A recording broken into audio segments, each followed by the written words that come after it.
So meditate.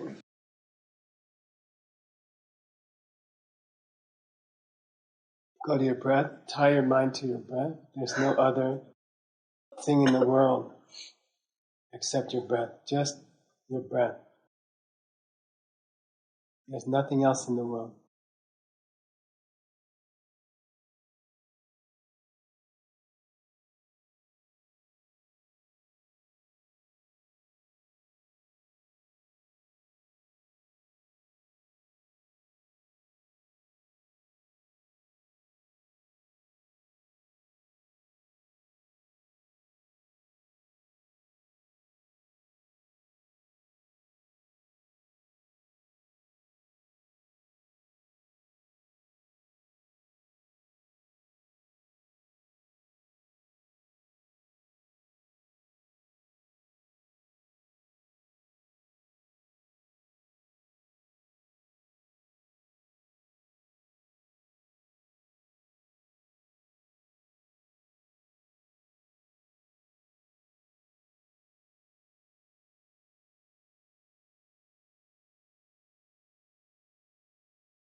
Come to that golden room, the room covered with sunlight.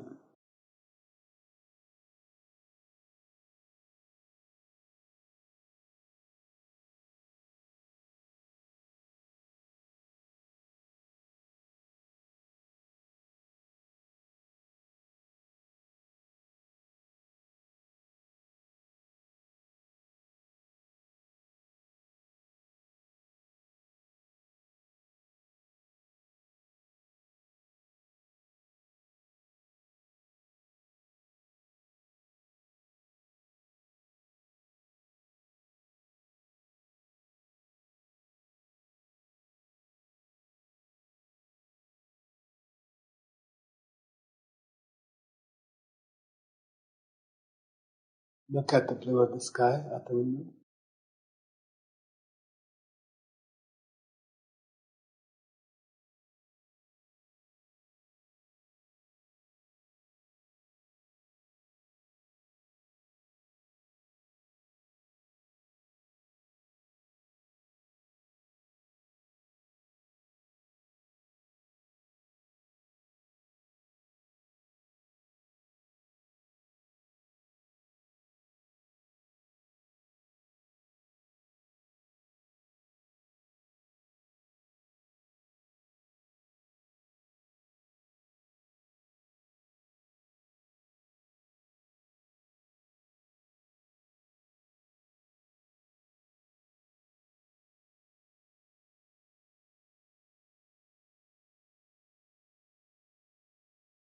Look at the mountains across the valley.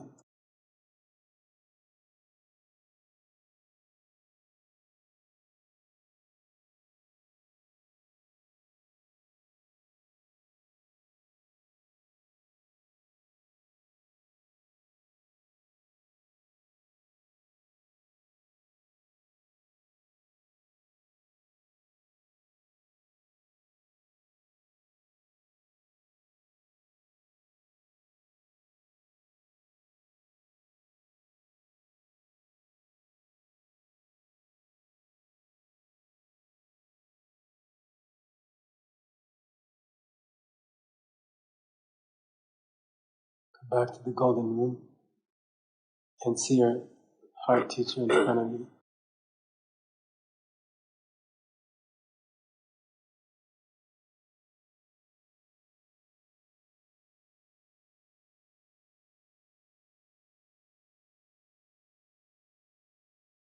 And feel them take your hand.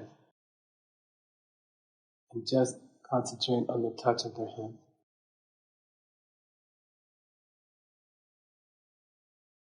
You might even close your eyes in your in the golden room.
Try to see what kind of problems come up in your meditation. Are you thinking of something else?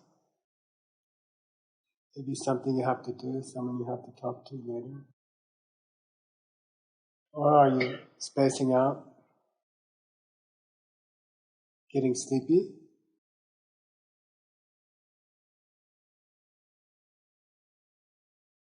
Or maybe the object is not that fascinating to you.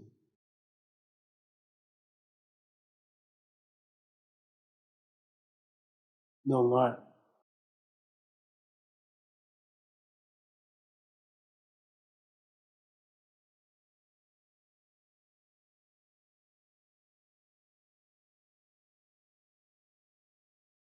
Try to call up a sense of satisfaction, a willingness to stay there without moving, just the hands touching, and a feeling of well-being, willingness to, happy to stay silent, unmoving, together with your heart teacher.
Slowly come back to this room.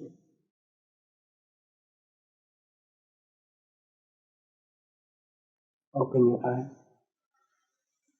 I used to sort diamonds in the diamond business. That's what you do. And in a large company, you have long tables and many tensor lights. And then you have special paper made in Belgium, so you can toss diamonds on them and they land the right way. And then the chairs have all their legs cut off. So you're up straight, your back is straight, and you got the eye thing and you're going like this. And then you might do 1,000 stones an hour, something like that. But they start you on 5. Or something like that. They say do 5 stones well in an hour, you're okay. So when you first get there, you just do 5 stones an hour. And your shoulder feels like it's on fire. Because it's up like this all day. And you have horrible pains in your body. And then your body adjusts. And then they take you up to 10 stones an hour. Something like that. But there's a big emphasis on you don't go faster until you're perfect. You see what I mean? So you can't go to 10 stones an hour until you do 5 stones an hour without a mistake. And I think you're starting to sense that meditation would be good done that way. So 3 or 4 minutes of really good meditation is better than a half hour of subtle dullness. Subtle dullness is pernicious. It becomes a habit very quickly. And then you get satisfied with it and you never progress. You know? So there's 2 kinds of people you meet. One says, I tried to meditate and I couldn't. I tried to meditate and I gave up. I quit. And then you find other people, you say, I tried to meditate, but nothing's happening. I meditate every day and nothing's happening. You know, I don't seem to change. And my meditation doesn't seem to change. So there's 2 categories of people. I think the second category is sadder. You know, I'd rather have given it up than to do it poorly year after year and feel like I'm not getting anywhere. So in the diamond business, they require quality before speed. And if you try to do speed and don't have quality, they fire you.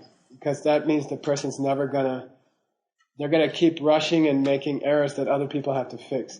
So I'd rather have somebody slow that does a good job, because then they'll pick up speed, and they'll always be good. But if someone's impatient and they keep making errors because they're trying to go too fast, then they just get rid of them, because you can't fix those people. You see, so better to do a few minutes of very high quality concentration, and then break and do something else for a while, like study the greatest book on emptiness, and then go back and do some more, and you will build up quickly.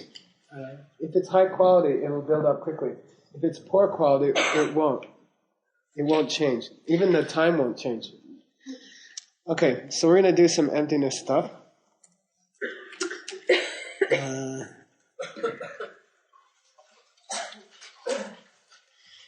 Dona, we're picking up where we left off.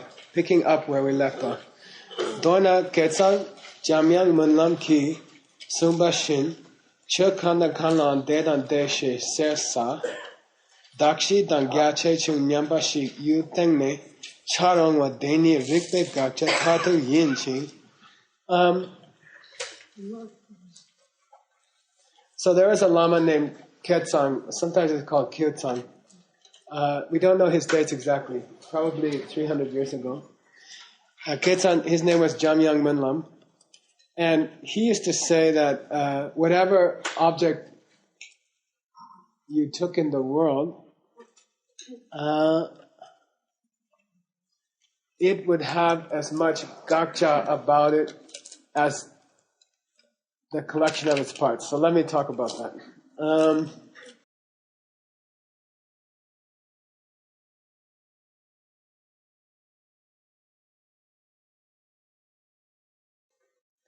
You have to know, there's a distinction. It's called Dakshi, Dokche, and Dakche. Dakshi, Dokche, and Dakche. So should I let you talk that much? Yeah, it's probably a good seed, okay? You ready? You can say it, okay? 1. Dokche. Dokche. Dakche. Dakche. Dakshi. Dakshi. Dokche. Dokche. Dakche. Dakche. Dakshi. Dakshi. So these are the 3 parts of everything, okay? Dakshi means all the stuff together that you're going to conceptualize in a certain way. So all the parts of the car. As a whole. All the parts of the car assembled together as a whole is the Dakshi, meaning the thing you're going to think of as something. Okay? The thing you're going to think of as something. It's the top of the pen and the bottom of the pen and the tube of the pen and the barrel of the pen all put together. But it hasn't been thought of as a pen yet. That's Dakshi. All the parts together before you think of it as a pen. Before your mind forces you to think of it as a pen. Okay, that's Dakshi. Dokche, same verb, different tense, okay?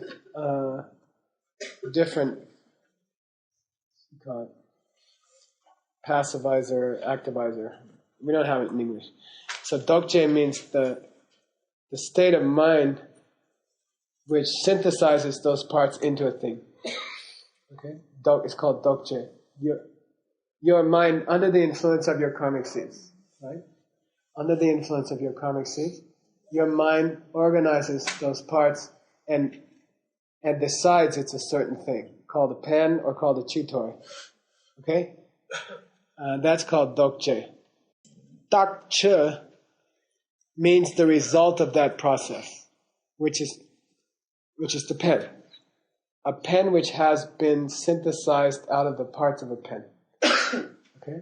So pen is the synthesized object, the finished object, which has been synthesized by a mind influenced by its karmic seeds, interpreting a number of parts in a certain way, interpreting collection parts in a certain way, and coming up with a thing, which could have been a chew toy if you'd had different seeds.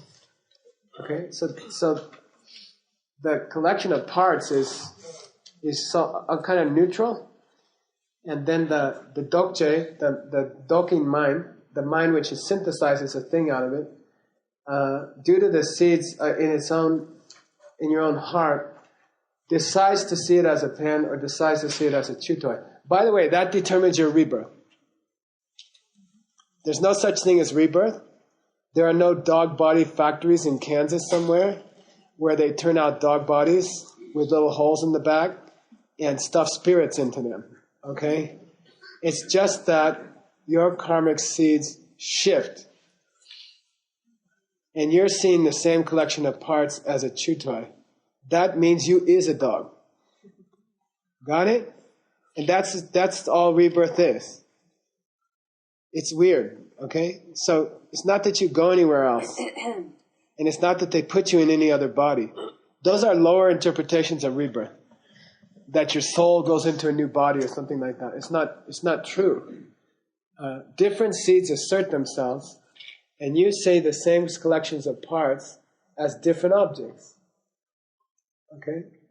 And that applies to this also. You see these 5 digits as a paw.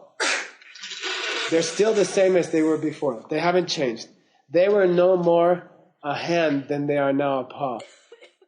It was the seeds in your own mind that made you see them as a hand, and now it's the seeds in your own mind that makes you see them as a paw. They don't change. Okay? It's scary. It means rebirth is feasible. Rebirth as a dog is feasible. And it takes the amount of time that it takes the seeds in your mind to reassert themselves, which is about 1/65th of a second. Okay? You can become a dog. You can get hit by a car and become a dog within 1/65th of a second. Because it's coming from your mind. Just new seeds assert themselves and you see a paw instead of a hand. In the same place as the hand was. Okay? And that's how fast it takes to be reborn.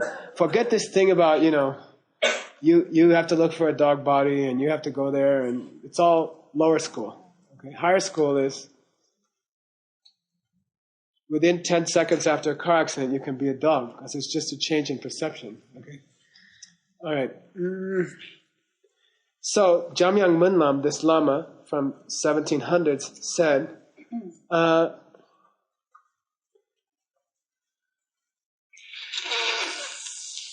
how big is the Gakja with every different thing? It's as big as the collection of its parts. Okay, that's where we started out saying, right? Take all the parts of the pen, take it together, and that's how big the Gakja will be. It will be limited to the edge of that object. So the extent of the Gakja is equal to the extent of all the stuff of the thing put together.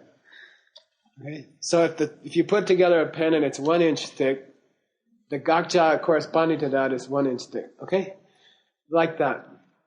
The Gakja will always be as big or as little as the collection of the parts of the thing are joined together. He's getting into a nice point. That's the ultimate object that we deny with our use of reasoning. Okay? Through reasoning, we decide that thing doesn't exist. The word ultimate would seem to be a mainga, which means you can't answer, but it would imply that there are lesser Gakjas, which are not the one. There's one non-existent thing that if you cancel it, you can save the world. And there are other lesser wrong ideas that if you cancel them, you just save your emotions or something. Okay? The ultimate Gakja it's important to say ultimate Gakja. Okay.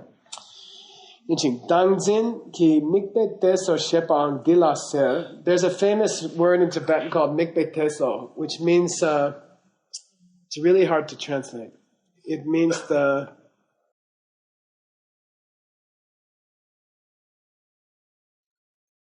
maybe you could say the feel of the object, okay? The feel of the object. With a pen, it would be the feeling that it's coming from the pen, all right? So that's another name for Gakja. Okay? The feel of the thing, the wrong feel of the thing. Okay? Mikpeteso. Denzinki mikpeteso, of our tendency to see things as real.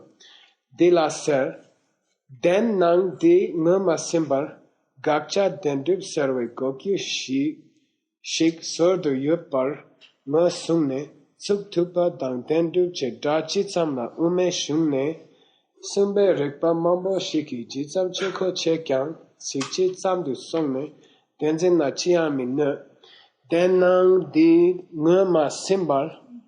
If we can't identify the wrong feeling we have about a pen, that it's coming from itself, okay? If you can't isolate that feeling and get used to it, okay, which is the Gakja, the feeling that it's coming from its own side. You have it automatically when I lift it up. When I lift it up, you have a feeling that it's coming from itself, okay? If you can isolate that feeling from your perception of the pen exists. The feeling that it's coming from itself, that appearance that is detected by that feeling doesn't exist, okay? At the same moment, with a pen, you're having two feelings are coming up in you. One is that it's a pen. That's okay. That's correct. It is a pen and you can write with it. But mixed in with that feeling like water and milk, as indistinguishable as water and milk, is another feeling that is coming from itself. Okay? And to separate them is our goal. You know, and a lot of people have failed. And then they said pens don't exist. You know? So that's wrong. You can write with a pen. So the sensation or the feeling that it's a writing tool is correct. The concomitant or the feeling that always comes along with that it's a pen from its own side is totally wrong. And what that's believing in is the Gakja. Okay? Okay, got it? At the same time, you're always having two subtle perceptions. One, that it's what it is, which is okay. And the other is that it's what it is from its own side. And that's not okay. And to isolate the second one from the first one is a very difficult task. Because you might overdo it and say there's no pens. Or you might underdo it and say it's a pen from its own side. Okay? It's very subtle. Part of your mind is always making a mistake. And part of your mind is okay. It's a pen. Okay? And to separate those two is difficult. Dashi chiching. Denanging ngoma simba Gakja dendu serwe goki shik soto yupar mo sumne. Then people come up with this thing called dendrup. Dendrup means real. Okay? The word dendrup means real. Then he goes off on this thing about emptiness literature terminology. Okay? Emptiness literature lingo. For example, real, or cancel the real, or self-standing, or true, or real. He says, you could start thinking of those terms in self-existent ways themselves. Okay? That's the difficulty. You start throwing around words from Madhyamika. You start throwing around emptiness study terminology. And then you get used to those words, and you don't know what they apply to. You just start like the word self-existent in English. The people throw around the word self-existent a lot. But they've never really taken an object and tried to isolate what it is to think it's self-existent. They just say, don't think of the pen as self-existent. But they don't have a personal experience of what it is to be self-existent. Okay? So he's warning us against getting stuck on the terminology, okay, and not experiencing what it refers to. Okay? Chitsamla ume shumne sumbe rikam mambo shiki chitsam choko cheka chitsam the song.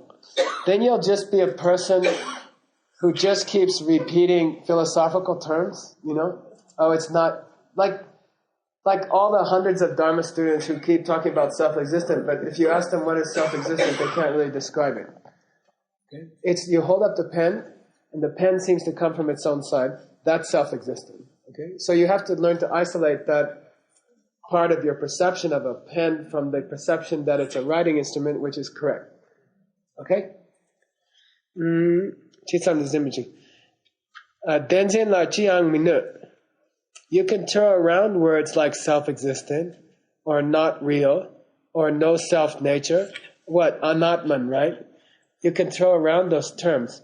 But if you can't just hold up a pen and describe it in 2 seconds, then you can't stop the tendency to think it's coming from its own side. Okay? Using terminology like not self-existent, or no self, or anatman, and then not being able to describe what it is with a pen in about 2 seconds is not going to do any damage to your tendency of holding it the wrong way, which is why you live in a world where things don't work, or only work sometimes. As long as you still have that tendency to think that they're working from their own side, you will suffer, and they won't work. And you can't damage that tendency if you keep throwing around words like self-existent, and you can't even describe it with a pen. Okay? With a simple object, you can't describe what it means to be self-existent. Okay? Chiang minut ching. Gakja rang bhakti chawa mimbar, ngao nyambe gakja sab shik lutjene, te la chepa chene, chenang, lutje ki tawa dro. Gakja rang bhakti chawa mimbar. Then if you keep proceeding that way, you won't come down to the right Gakja. You won't get down to the right Gakja. Mimbar. Now nyambe Gakja sabashik lechene. You'll start making up new Gakjas. You go to a lecture by His Holiness. I've watched thousands of people do that. And the translator is talking self-existent all afternoon. and everyone's nodding, you know, and then they hear the word self-existent, and then they try to imagine what it refers to, right? Or they say no self. I had a terrible moment in where was it? Palitana, in Gujarat state. It's a holy mountain to the Jains, and I was trying to get funding for ACIP, which is my constant Preta movement around the world, and I heard there was this Jain saint. I met a diamond dealer. I said, "Would you help us?" He said, "I'll give you $1 million." I said, "That's good." And then he said, "But." I said, "What do you mean, but?" He said, "My guru has to approve it." I said, "Well, who's your guru?" You know, and he said, "This is Swami Jambudvipa or something." And I said, "Okay, well, let's call him." And he says, "No, you don't understand. He's a wandering Jain saint. He's a Dikambara. He's a naked saint." And he wanders around India with a broom. And so I said, "Well, how are we going to get his permission? Where is he right now?" He says, "How do I know?" You know, and then I'm like, he says, "But every year at the Palitana festival, Jain festival, he's at the top of the mountain. He walks to the top of the mountain barefoot over this gravel, you know, like 10 miles or something. And you can meet him there.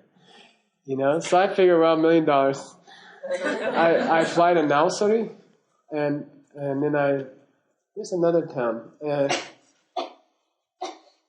forget the name of it. Anyway, so then I fly there on this rickety plane. I get out. I take a long car drive, and then I take off my shoes and I walk up this. I almost said a bad word. Mountain, and my feet are bleeding by the time I get to the top, because you're not allowed to go up the mountain with shoes on. And then I meet Swami Dikambara, you know, and he's like, so I explained the situation to him, you know, and he says, I understand. He says, you know, I have quite an understanding of Buddhist philosophy. He was at 95 or something, you know, and I'm like, okay. And he says, but I can't approve the $1 million. And I said, why? And he says, Nagarjuna. It's all Nagarjuna. You know? And I was like, what's wrong with Nagarjuna? He says, you know as well as I do that Nagarjuna said nothing exists. You know? Like this was a fight that went on 1,800 years ago. You know? And he's bringing it up again. You know? No, and it's the same players. I'm the Buddhist and he's the Jain. You know? And I'm like, that's not what Nagarjuna meant, you know? And he said, yes, I've read the text. Nagarjuna said nothing exists. You know? I said, no, he just said there doesn't exist anything which doesn't come from karma. I just said it that. And then he looks at me and he goes, we can accept that. You know? So I'm like, will you give me $1 million? He says, no. Let's buy cows and liberate cows. I'll take the $1 million, but we'll buy cows and we'll liberate cows. So anyway, why did I bring that up?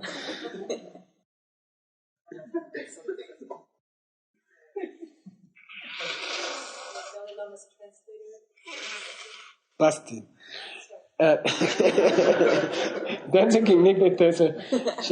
Oh yeah, that's where we were. Yeah, so people hear this you were right. People hear self-existent, right? They hear Nagarjuna say self-existent. No self. They hear Nagarjuna say no self. And for 18 centuries. And then, or they're sitting in a talk by His Holiness and they hear no self. And then they start making up this weird Gakja in their head, you know? Like cars that aren't cars. Or pens that aren't pens, you know? Or everything's kind of illusory and you could put your hand through it somehow. And, you know, like everything's phantoms or something like that. You know, they start getting really weird Gakjas in their mind. Because the word no self makes them think, you know, they think there's no me. No self can apply to things, right? No self means the book is, you should have called it the thing is not itself. That's more correct translation. You know, the book is not itself. And then you have to explain it, right? So what he's talking about here, he says, people hear words, people hear terminology like no self, then they make up some new kind of Gakja, and then their whole view of these questions becomes also made up. They make up the Gakja, they make up a new Gakja. Like, no car exists. It's some kind of phantasmagorical car that you could put your hand through. Everything's an illusion. And then, based on that misperception, they make up whole new wrong schools of philosophy, you know? And they say, oh, Buddhists don't believe in anything. Or Buddhists don't believe that cars are cars. Or something like that, okay? Listen, Dorna, to put it briefly, Jetson Losang Chugyen Gi, Jetson Losang Chugyen. Who's Jetson Losang Chugyen? You can't answer. Yeah, she said First P.A. Lama. Okay, First Panchen Lama. But his name's not Chugyen, it's Chugyi Gyaltsen. So anyway, that's an abbreviation. Those of you who are studying Tibetan, they don't call him First Panchen Lama, they call him First Pen, or Pen La, or something like that. Then you have to know. That means Losang Chugyi Gyaltsen. He said, he's our hero, right? He's the Dalam writer. He wrote the Lama Chopa that we did last night. That beautiful thing. He's amazing. He's the guy who walked out between two armies that were about to start a third Tibetan World War and talked them out of fighting with each other and paid them off. He arranged for people to pay each side off so they wouldn't fight with each other. So therefore he lived for 92 years, in a world where people lived to 40. Anyway, he said, Rangchak soke la tate nawa chatso dile shenbe takpe gakche nangso shen me te. Very beautiful, very important thing here, okay? Rangchak means, Dakchak means, Rangne means, here's the first Panchen Lama, maybe the greatest writer in the history of Tibet, greatest poet maybe. And he's saying, all of us schmucks. Like he's throwing himself in with us. Okay? All us guys. We keep looking for a Gakja, which is something other than the way everything around us is constantly appearing to us in the first place. Got it? We keep looking for a Gakja, which is something different than the way everything around us is appearing to us all the time. Okay? Like we keep trying to find some philosophical Gakja when in fact it's the way that everything is appearing to us all the time. All right? Everything. You don't have to go look for some Gakja. Just look. Because you're doing it all the time. You're always misinterpreting everything. The Gakja is appearing to you every minute of every day with every single stripe on her blouse and every single hair in his head and the building and the world and all the thoughts running through your mind. Everything that appears to you is appearing in the wrong way and you take it that way. Okay? If you want a Gakja, says the first Panchen Lama, I mean, just look at you. Just look in front of you. It's there. All the time. You don't have to make up some Gakja with some philosophical school. Okay? Soke gyuke shepa tamje marikpe lepa. This is very important, okay? Very, very, very important. What's a soso kyewo? It's a non-Arya, okay? Anybody who has not seen emptiness directly. People are always coming up to me, Geshe, I think I saw emptiness. Just stop right there. Okay? If you think, you're wrong. Okay? You didn't. They're going to ask me, did I see emptiness directly? And I'm like, if you're asking me, you didn't. Okay? Louis Armstrong, what'd they say? Some guy went up to him and said, what's jazz, Louis Armstrong? He says, man, if you got to ask, you'll never know. So, it's the same with a direct perception of emptiness. If you think you had one, you didn't. All right? So anyway, anyone who hasn't seen emptiness directly, soke gyula, shepa tamje, all states of mind of any person who has not seen emptiness directly are lepa, are infected with ignorance all the time. Okay? Every perception you've ever had in your life, if you haven't seen emptiness directly, was tainted, okay, and was wrong, was somehow wrong. Okay? What? Was it wrong about this being a pen? No. Was it wrong about the feeling that the pen was coming from the pen, which always accompanies the perception of the pen? That it was wrong about. Okay, that's Gakja. That's the Gakja. Marikpe Lepa means every perception of a non-Arya in the universe is always infected by a mistaken state of mind. Okay? Because there's always this feeling that the thing's coming from its own side, when in fact it's not. And that feeling is what makes us suffer. Because then we believe that the thing's coming from it and not from us. If we understood it was coming from us, we could change it. But since we think it's coming from its own side, we put up with pens that run out of ink. You know, we buy 10, and we hope that all of them work. And we keep getting more off the shelf. I have a shelf at home, I have 20 of these pens there. My friends steal them all the time. They come up with this Japanese, what's it called? Anyway, yeah, Le Pen. Japanese Le Pen. I was like, how many people have a Japanese Tokyo Le Pen? All my friends have them. I'm like, where'd you get that? You know? Like, I go to great lengths to get them because I can translate fast with them, you know? But anyway, why did I talk about it? Oh yeah. So there's always a sensation or a feeling that the pen's coming from its own side, right? And that causes all our suffering. That adulterated perception of the pen, the adulteration part, is what causes all our suffering. It causes death itself. Wangi Yunang Chinang Yang Demba Nangwe. And due to that infection of our senses, everything is appearing to us the wrong way. She Sumbatar, as the First Panchen Lama has said, Deta Rangchak Tamelpa Namla Baktam Pumbo Ri Rawa Kang Kim Sok Che Kan the Kang Nangyang Kunzopi Nangwa Dan Den Nang Depe Nangwa Bashik Chate Chan Ditsam Shik Demba Nangla. To us normal people, right? Rangchak Tamelpa Nam. Us normal people, Namla, Dak, whether we're talking about me, Pumbo, whether they're talking about my body and mind, Rirawa, whether we're talking about the mountains, Kang, whether we're talking about the buildings, Kim, whether we're talking about the homes, etc.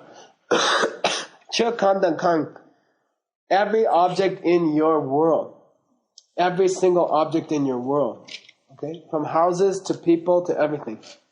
Kanda Kang, Kunzopki Nangwa Dang. There's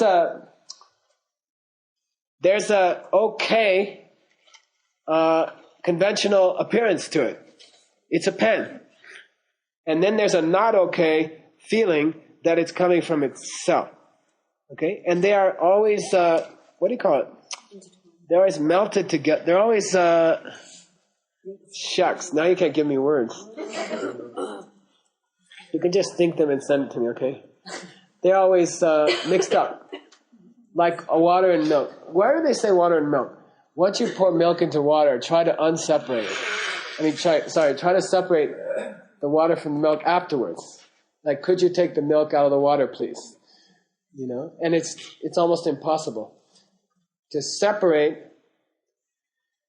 the correct perception that it's a pen from the incorrect feeling that it's coming from itself is very difficult. And every perception you have is infected by the second. You see? They're always mixed with each other like milk and water. And to try to divide them is very difficult. Okay? Kapashi to chawat, ditsam shi demba nangla, ditsam shi demba mi nangla, sergyu yewa mepal, cha tam che ne demba nangwe na.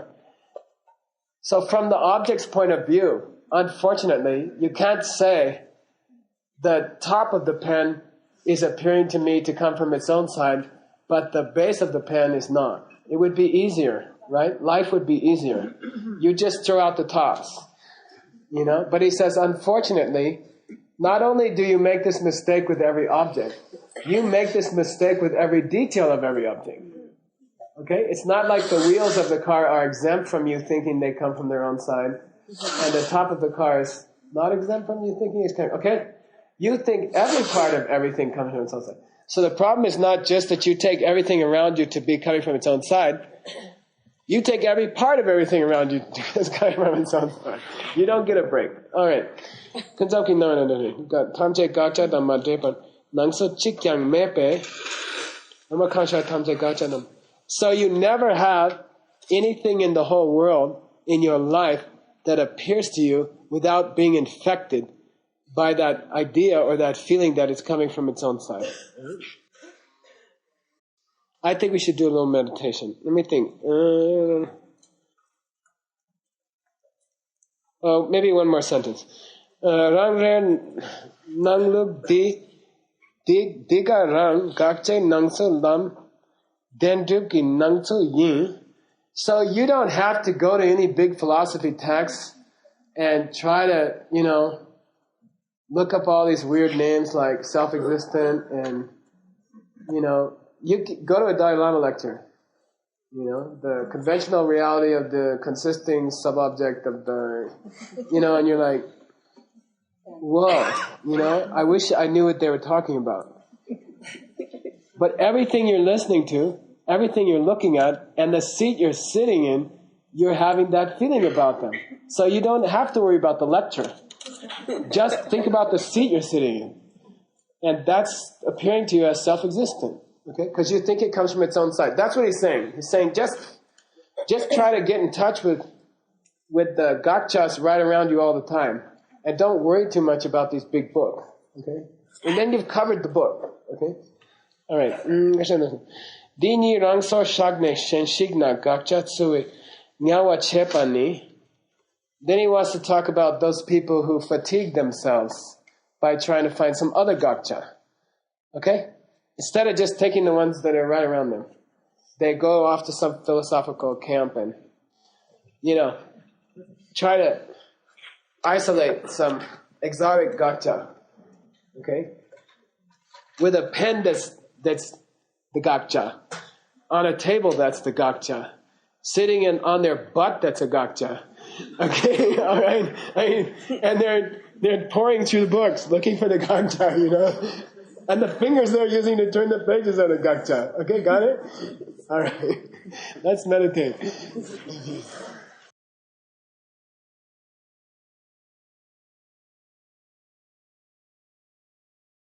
Watch your breath.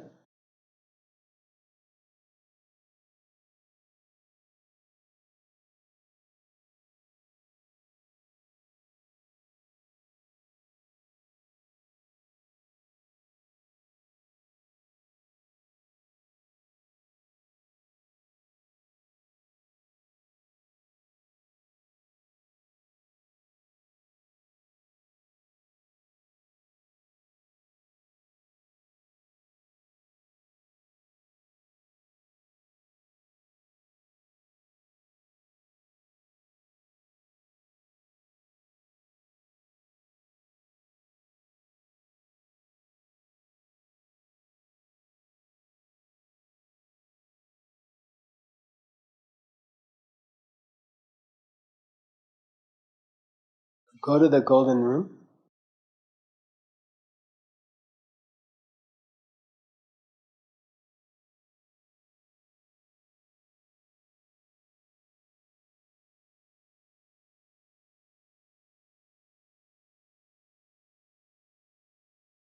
You can rest there. You can take your rest there. It's quiet. You don't have anything to do. Relax. Enjoy the light. Late afternoon, early evening.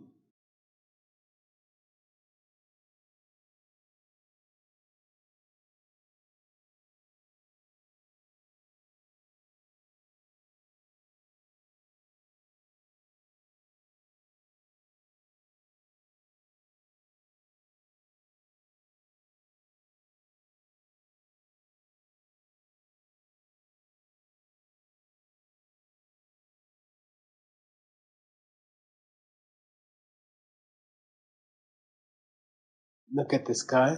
Enjoy the sky. Blue. Infinite.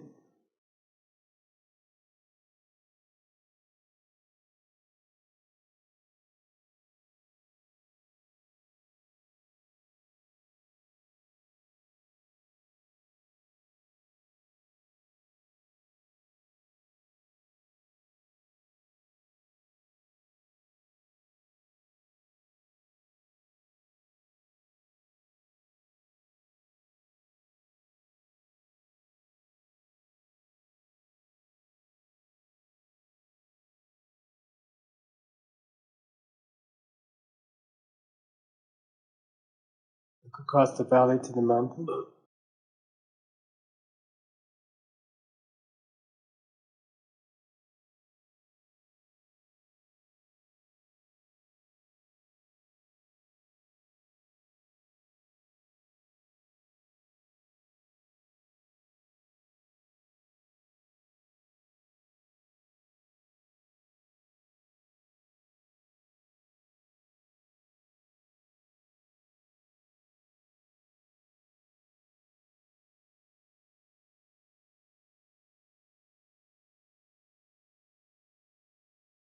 Come back to the golden room. Feel the sunlight warm on your knees, thighs.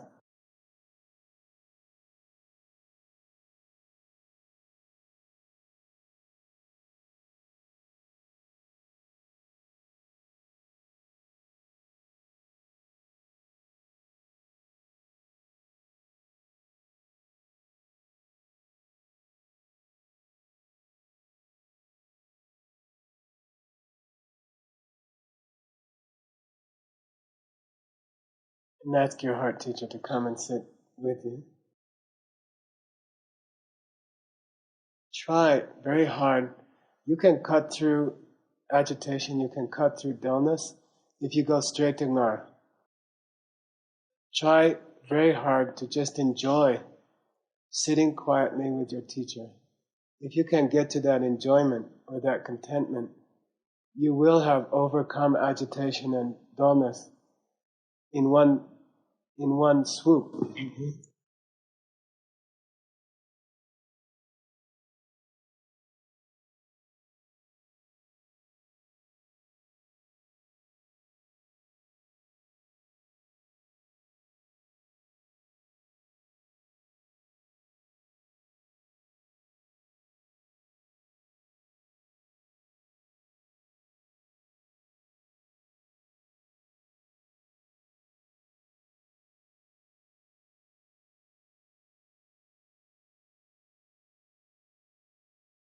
Be contented, be at peace, enjoy the silence, and just be with your teacher. Be aware of the warmth of their body. Make that your object for this session. The warmth emanating from their body on the front of your body.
If you go off the object of the warmth of your teacher's body, then try to examine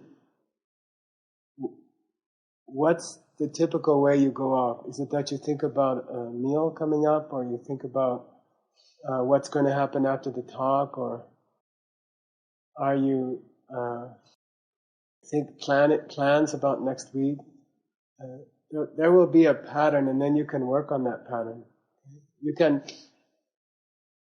put your watchfulness to watch for what's typical for you. Or are you losing your enjoyment of the object? Or are you just feeling tired? What's the typical way that you lose the object?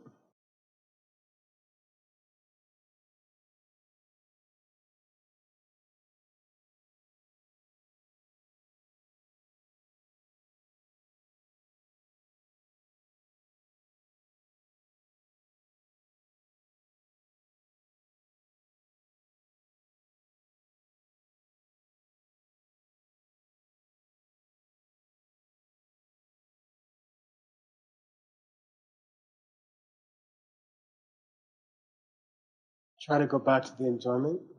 Stay with the enjoyment. Contentment of the quiet of the golden room.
Take your sustenance from that quiet.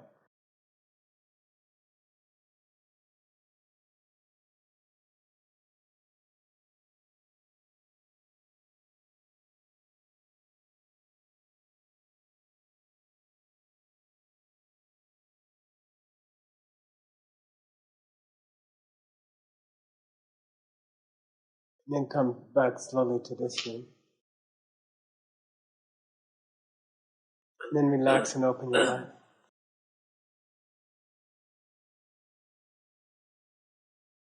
eye. We'll close with one more beautiful. This is a quotation from a Lama named Changkya Rolpe Dorje. And this is a line of Lamas similar to the line of the Dalai Lamas, called the Chankyas. And they were very, very close to China. They went to China, they taught in China. One of the Changkya Rinpoches was the personal Lama of one of the emperors of China. And the author of this book, Pabongka Rinpoche, it's said that he was actually one of the Changkya Rinpoches. But there were political tensions at the time. And his handlers were afraid to declare him the incarnation of Changkya Rinpoche.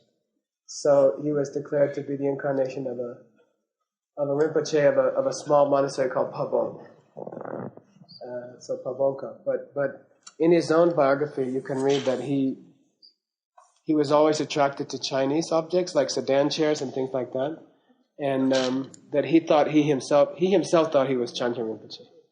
So anyway, the Chankyas are really extraordinary lamas, really, really extraordinary, like yoga teachers to the emperors of China. Okay, and here's a quotation from him, from one of them. Tata rangre yi lo sel gashi. Tata rangre yi lo sel gashi. Sutu damdu sok dala shene. Nawa ling ling terang sor shagne. Gakyu rachen shiksul pan sukwa nangte. Dip del ama yishin. Dip del ama yishin re dena.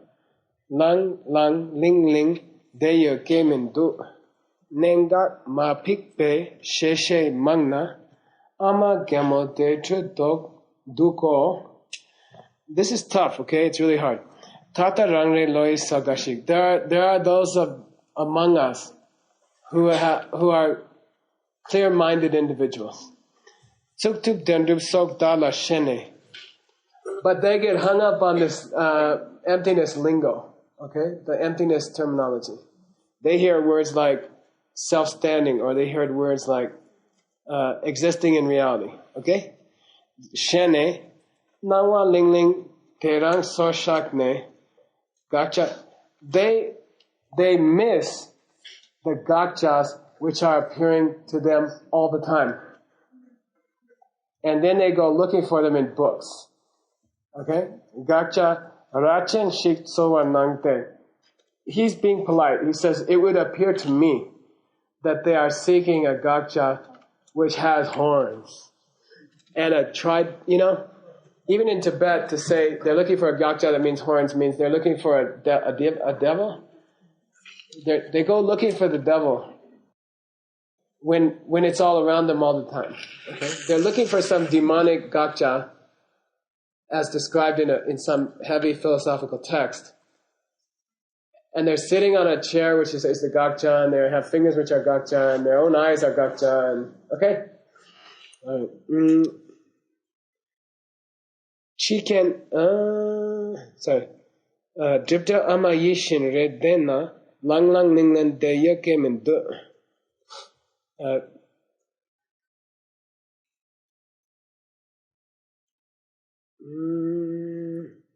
Dripta means, what do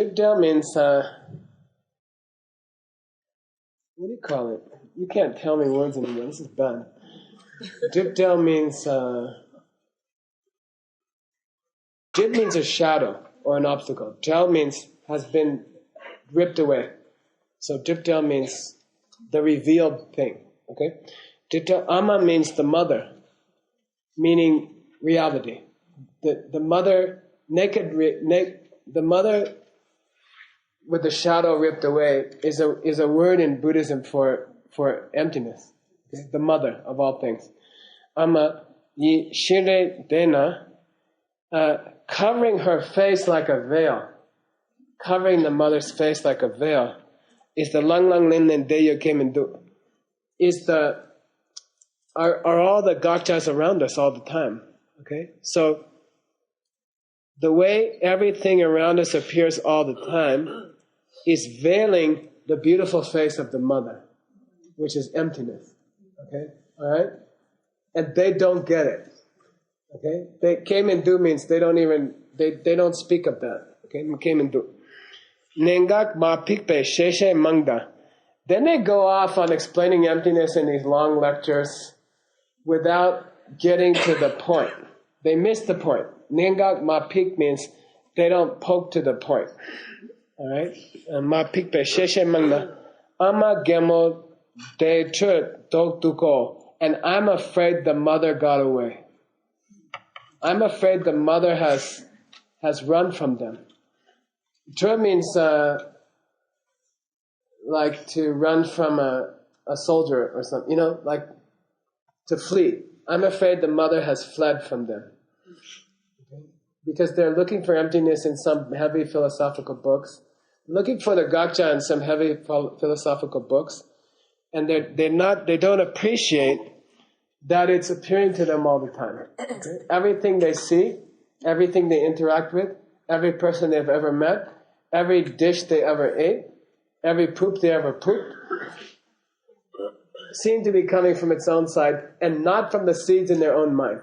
Okay? So they are surrounded, they are swimming in Gakjas, and they go looking in some book for it, And in the time they take to go look in a book, the veiled mother has decided to leave the room. Which means they missed emptiness. Okay, they didn't get to emptiness. All right. There you go. We have a danger of ending up the same way. Chiken name mengatang nangi kyan sakchang sundala tene chashing zambal lu shimmer tapa kelche. We'll stop there. Okay. Chiken. What's a chik? You can't say. Chiken means an outer aid. Nangken means an inner aid. Okay? In Tantra, the outer aid is your partner. and the inner aid is your meditations. Okay, in the open teachings, the outer aid is the instructions of your Lama. Okay, and the inner aid is sakjang. Okay, sakjang is an important principle. Sakjang means try to do good karma, new good karma. Jang means try to get rid of your old bad karma. Okay, so there are two supports or two aids which will assist you in your search for the Gakja. Okay, why is the Gakja so important? If you can't identify, talk by Mula Marek Barde Mune Zimayin Shanti Deva. If you can't identify what emptiness is empty of, you'll never get to emptiness.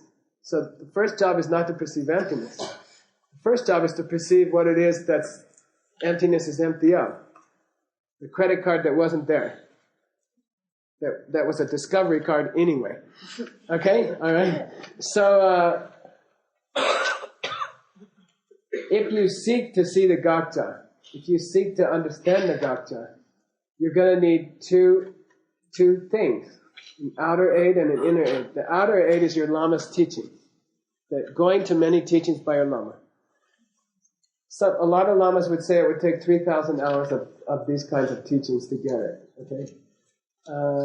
It's like flight time, right? I don't know. But anyway, somebody's logging how many hours you have in these kind of teachings. Okay? So that's the outer. Inside, you have to keep trying to pile up good karma and get rid of your bad karma.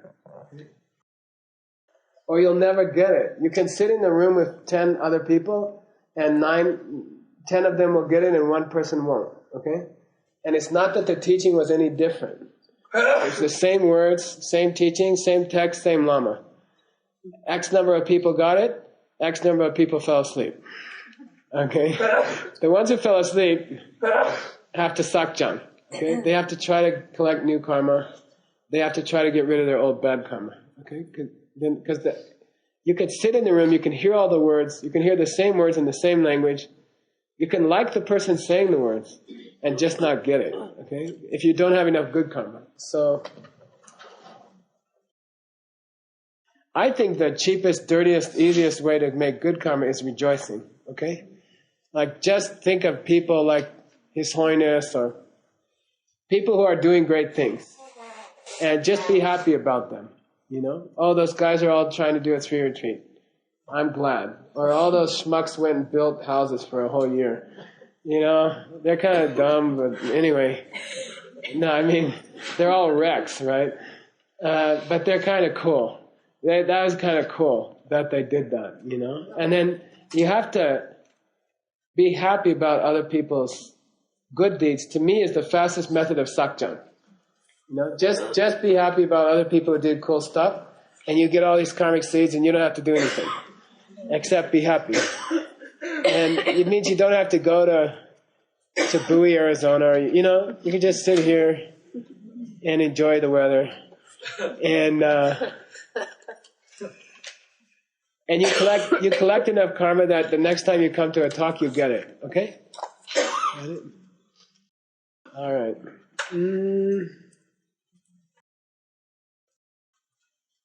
I like that everybody is really sick. Because that's very typical of an important event. If something is life-changing thing is going to happen to you, there will come heavy, heavy obstacles. They will mass to people who are trying to have a breakthrough. You know, when you're about to have a breakthrough, then there's massive interest in you from the negative forces, spirits, and they'll do anything they can to get you sick or like that, you know, because it's very upsetting to them that they should lose someone who believed in cars and aspirins for so long, you know, okay? So it's very, very, the quality of the event or the retreat is often judged by the number of obstacles, personal obstacles that plague the people who attend. So we're doing really good, I think. By that measure, we got almost everybody sick now. I think the people who aren't sick are going to start to feel inadequate.